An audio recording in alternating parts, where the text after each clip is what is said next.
happen? Well, now who's he making the fight happen with? Who's he making the fight happen with? He could have fought David Benavidez, but he could have proved to all the fans. But now who's he fighting? He could have been fighting Benavidez for triple the money. For triple the money, and he didn't want it. He didn't want it, though. So what's up, Jermall Charlo? What's up? Thanks for fighting me. If you could fight 3 fighters from any era in any weight class, who would you want to share the square circle with, buddy? Well, the first one, it has to be Canelo. Canelo, he's the first one. The second one probably. No, David. Not active guys, though. I know, but you're saying from any era. I got you. All right. I got you right after this. Yeah. Okay. The first one will have to be Sugar Ray Leonard. Okay. The second one, Bernard Hopkins, because I've always been a fan of Bernard Hopkins. And the third one has to be Roy Jones Jr., man. It just has to be Roy Jones Jr. I like them. So I guess, Dave, you wanted, the people wanted, they all wanted, the good people, they all wanted to get here. So give us 3 active fighters. 3 active fighters. I would love to fight, obviously, Canelo, Caleb Plant, and Charlo. Caleb Plant and Charlo. Okay.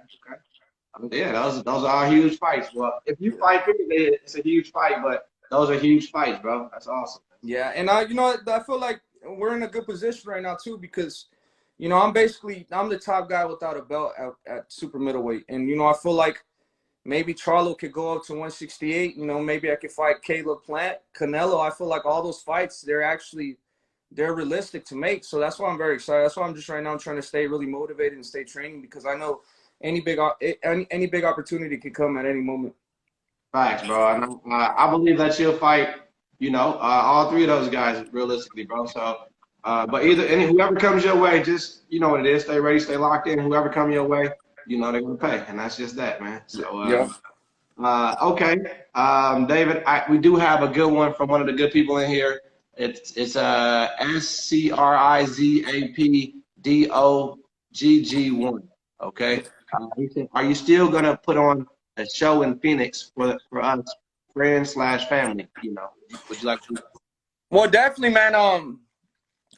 Hopefully the next fight, they still don't know where it's gonna be at, man. But definitely, I still want to go back to Phoenix, Arizona. I haven't fought in Phoenix, Arizona in like 6 years, so I gotta go back to Phoenix. I mean, I was gonna fight there already, but what kind of messed everything up was COVID. So I mean, I don't see why there wouldn't be a reason for me to go back to Phoenix. So I'm keeping my fingers crossed. Hopefully the next fight is in Phoenix, so we'll see what happens. So Dave, let me ask you, who were some of your inspirations growing up, buddy? My inspirations, man, so much fighters. My top ones were Prince Nassim Hamed, obviously Floyd Mayweather, Oscar De La Hoya, Tito Trinidad. Okay. Roy Jones. Roy, can't forget about Roy Jones. Who else? It was just so much great fighters, man. Fucking Alexis Arguello, Sugar Ray Leonard, Marvin Hagler, bro. It was just, the thing about me is I've always been a fan of boxing. I love boxing. Even if I wasn't a boxer, I feel like I have to be in boxing doing something, even if it's like being a referee or whatever. That's just how much fan I am about boxing. And the people I watch, I never let it discourage me, especially if it was a fast fighter or a strong fighter. I always kind of wanted to take something from each fighter and apply it to my own game. And I feel like that's what I've been doing, and it's worked for me ever since. But, I've loved boxing since I was 3 years old. I used to watch boxing all day. That's dope, man. That's well said. I love it. And obviously, it shows in your work, bro. Like, I think you one of the baddest motherfuckers on the planet.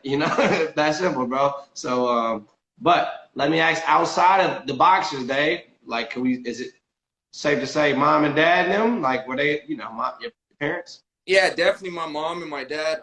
It was a little bit harder for me because my parents split up when I was like 7 years old.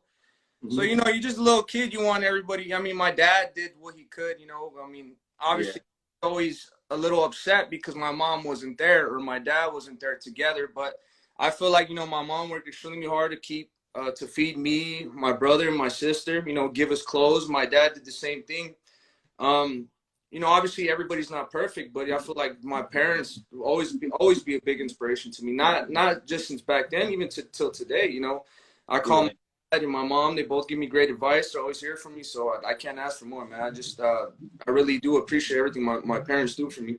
How do you stay like level and humble, with the success that you achieved? I don't really feel like I've achieved anything yet, bro. To be honest with you, man, I feel like there's just so much left that I have to accomplish that I can't get big headed like that. And I feel like, well, for me, I'm not that type of person to get big headed. You know what I mean? I'm not cocky like that. You know, I feel like the type of person I am, I just want to motivate other people, and I'm always going to continue being like that. You know, I'm not. I mean, you know me personally. You mean I'm not cocky at all, and I'm not. I feel like that's just not. I'm not that type of person that'll get big headed like that. You know, so until my career is over, and I still got a lot of titles left to win. So I mean, I feel like I haven't really accomplished anything to me to get really cocky like that or big headed. Nice. Okay, that's a good deal, bro. You fought on some of the biggest undercards in boxing history. Period. Can you give us a few of like your personal favorites though? Fight undercard. My personal favorite one was when we fought in Dallas on the Earl Spence card. I think it was just the magnitude of the fight and just so much people that showed love and showed support. I think when I fought, it was like 50,000 people there. So I mean, there's just like a feeling that I would never forget. And I went in there and I won the fight like I was supposed to. I knocked him out second round. Gave the fans a great knockout. Everybody loved it. So I feel like that's one of my favorite ones. Okay. But the one behind that one has to be when I fought Anthony Durrell too on the undercard of Earl Spence again. I know it's just I feel grateful just for being put on the undercard of Earl Spence, because Earl Spence has a crazy fan base, and when you go to his fights, you see a lot of celebrities, man. So just being there, fighting in front of these celebrities, and being a co-main event to a great card like that too, is just it's just a blessing. And once again, we're here with David Benavidez. Shout out to all the good people. I see a lot of love in here. They love you, man. So that's amazing, Dave. Yeah, thank you. That's cool. All right, so do you remember? All right, now let's go to your amateur career, bro. Do you remember your amateur record by any chance? Amateur record, it was 15. I was 15-0. I didn't have too much amateur fights, man. The thing about that was I was always overweight. You know what I mean? So I would go to a tournament or whatever, and I would win by walkover. And then I just got to a point like, God, man, I'm the fucking, like, nobody's in my weight. Like, I'm just too fat, like this and that. I want to win, obviously, but I don't want to win by walkover. You know what I mean? So that's kind of why I didn't really take amateur boxing too serious, because the weight was always an issue. It's always been an issue even since I was a little kid. But, that's the reason why I didn't really have that much of an amateur career like that. But on the other hand, I'd always been in the gym sparring. I had thousands and thousands and thousands of sparring since I was a little kid. So that's kind of where I got my style from, just sparring sessions and then sparring, world champions, top contenders, all that stuff. I feel like that's where I got my professional style at, was in this. Nice, because I like that, Dave. I was gonna ask you, so would you recommend the amateur program circuit and everything to like a young aspiring fighter? Would you? Oh no, definitely. Now that I kind of look back at it, I feel like I'm a little mad at myself, because I wish I would have, taken the amateur boxing a little bit more serious. But on the other hand, I feel like the amateur boxers, they just a little bit too much on speed, and they don't really sit down on their punches. So it's either or. But I mean, like my brother, man, he had an amazing amateur career. I think he had 200 fights with like 10 losses. So I mean, it's either or, man. You could be very successful in amateurs, or if you really dedicate yourself in the gym and have countless sparring, it just depends on how bad you want it and how bad you want to succeed. Dig that. That's perfectly said, David. So yeah, man. When you were 15, it's no secret. You blew up to like 250 pounds, right? No, I was 13 years old, and the reason for that was because my brother I think he got signed by Top Rank. So this was the first time that they moved. My brother and my father moved to Hollywood, California, because they had went to go train at the Wild Card gym.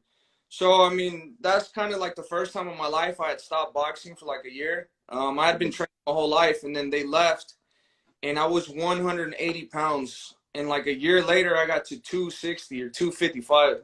So I'm like, it was just crazy, man. I just remember looking at myself in the mirror. I'm like, damn, I don't even recognize myself no more. Like, my cheeks up to here. I was eating like 7 times a day, drinking freaking gallon of soda a day, man. Like, just like, man, something has to change, or else I'm gonna get to a point where there's no return. You know what I mean? So I called my dad up. I asked if I could come, live with him and train with him, and he agreed. And I think in the first year, I lost like 70 pounds, something like that. I was like, how much that way? I went from 250 to like 190, something like that. And then we got the weight off, and then, you know, obviously being in the wild card boxing gym, there's a lot of great fighters, a lot of great champions. The first real world champion I sparred was Latif Coyote. And I don't know if you ever seen Latif Coyote. He's, you know, big dude, freaking scars all over his face. I'm like, fuck, man, this guy looks scary, man. I'm 14 years old. I'm like, well, fuck. Grown man too, David. Oh, and I was like, you know what? I'm not gonna let nobody punk me, especially if my dad believes I could do good. You know, my dad knows what I could do, so fuck it, let's see what happens. And you know, we had a great sparring. And after him, you know, I started sparring a lot of other top-notch, you know, professionals. And then it got to the point where we got invited to spar with Kelly Pavlik in Oxnard. So we went to go spar with him, and you know, just me knowing, being a fan of Kelly Pavlik, man, I was nervous. I was scared, but I was excited at the same time. I'm like, now I'm really going to see how good I am. And I sparred him, man, and it was a great sparring session. That dude fucking hit super hard, though. You know, that's something I remember. I was obviously 15 years old, you know, sparring a grown man, a grown world champion. So, you know, we had a great sparring. And I think from there, my confidence, it just took off, man, because from there I went to go spar Golovkin, Gabriel Rosado, Surdo Ramirez, Dimitri Bivol. I was just sparring so much great, you know, great top-notch fighters, man. It took my confidence to a whole nother place.